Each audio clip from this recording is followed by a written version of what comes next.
Hotel দ্বীপ থুকছে থেকে আপনাদের সবাইকে প্রভাত জানাচ্ছি।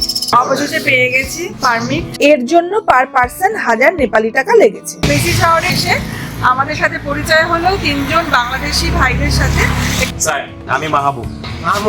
জার্নি শুরুতেই পড়লো একটা রিভার ক্রসিং। নেপালের একমাত্র টানেল রুট। সামনে অসাধারণ ভিউ।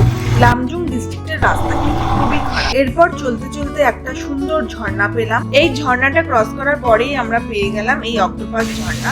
ঝর্ণার জল দিয়ে আমরা ওয়াই রান্না করে খেয়ে তারপর আবার এগোতে থাকি। দাদার বাইকটা চলতে চলতে হঠাৎ পড়ে যায়, সেটা তুলে আবার আমরা এগিয়ে যাই। পাশে একটা গ্রাম দেখা যাচ্ছে, তার নাম হচ্ছে তালমানা। রিভার বেটে রয়েছে এই গ্রামটা। উপর থেকে কিন্তু খুব সুন্দর লাগছে দেখতে।